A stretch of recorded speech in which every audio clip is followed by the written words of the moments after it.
ফিলিস্তিন এখন রক্তাক্ত। প্রতিদিন নিরীহ মানুষের বুক চিরে চলে যাচ্ছে বুলেটে। শিশুরা হারাচ্ছে তাদের বাবা মা, আর বাবা মারা হারাচ্ছে তাদের সন্তান সন্তানীদের। চারদিক থেকে ধ্বংসের ধোঁয়া উঠছে। পৃথিবীর চোখের সামনে এক জাতি নিধনের নিষ্ঠুর চিত্র প্রতিদিন উন্মোচিত হচ্ছে। অথচ বিশ্ব নীরব। কেউ যেন কিছুই দেখছে না, কেউ যেন কিছুই শুনছে না। বড় বড় মানবাধিকার সংগঠনগুলো যেন আজ নির্বাক ও নিস্তব্ধ হয়ে আছে।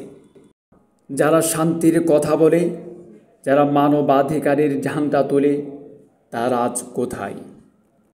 প্রতিটি দিন, প্রতিটি রাত ফিলিস্তিনের মানুষের জন্য এক বিভীষিকাময় অধ্যায়। তাদের ঘুম নেই, শান্তি নেই, কেবল কান্না, আতঙ্ক আর মৃত্যুর প্রহরগন্ত হয়। সেই শহর, যে শহর একদিন ছিল শান্তির প্রতীক, আজ রক্তের নদীতে ভাসছে। প্রশ্ন জাগে, এ বিশ্ব চুপ কেন? যেখানে ইউক্রেনের জন্য সমগ্র বিশ্ব কাঁদে, সেখানে ফিলিস্তিনের জন্য এত নিস্তব্ধ কেন? একটি জাতিকে শুধু তাদের ধর্ম, জাতি কিংবা ভৌগোলিক অবস্থানের কারণে বারবার নির্যাতিত হবে? ফিলিস্তিনে চলছে গণহত্যা, চলছে রাষ্ট্রীয় সন্ত্রাস। নারী, পুরুষ, শিশু, বৃদ্ধ, কেউ নিরাপদ নয়।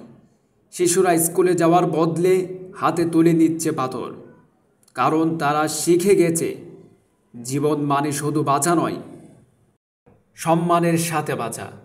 তাদের চোখে প্রশ্ন, কেন আমরা মুক্তি নই? কেন আমাদের জন্য কেউ কিছু বলছে না? এ প্রশ্ন শুধু তাদের নয়, আমাদেরও। আমরা কি মানুষ? যদিও হই, তবে কেন অন্যায়ের বিরুদ্ধে আওয়াজ তুলছি না? দেখুন, আজকের দিন শেষে আমরা নিজেদের সান্ত্বনা দিতে পারি, সোশ্যাল মিডিয়ায় একটা পোস্ট দিতে পারি, কিন্তু ফিলিস্তিনের মা, যার সন্তানের রক্তে তার আঁচল ভিজে যাচ্ছে, তার বুকে সেই সান্ত্বনা পৌঁছাবে কিভাবে? ভুলে যাবেন না, আজ যদি আমরা চুপ থাকি, কাল ইতিহাস আমাদেরও ক্ষমা করবেন না। পাশের মানব যখন রক্তাক্ত হয়, তখন নীরবতা এক প্রকার অন্যায়। আমাদের আওয়াজই পারে অন্যায়ের বিরুদ্ধে দেওয়াল তুলতে। আমরা যদি চুপ থাকি, ইতিহাসের পাতায় আমরা একদিন প্রশ্নবিদ্ধ হব। ফিলিস্তিনের প্রতি আমাদের দায়িত্ব কি? একটু অনুভব করুন। একটা মায়ের কান্না, একটা শিশুর চোখে আতঙ্ক, একটা জাতির চরম অসহায়িত্ব। এই বেদনা, এই কষ্ট শুধু তাদের না, এটা পুরো মানব জাতির ব্যর্থতা। আসুন আমরা অন্তত সত্যের পক্ষে দাঁড়াই, আমাদের অবস্থান পরিষ্কার করি, এই নৃশংসতার বিরুদ্ধে সোচ্চার হই। ফিলিস্তিন এখন খুবই রক্তাক্ত।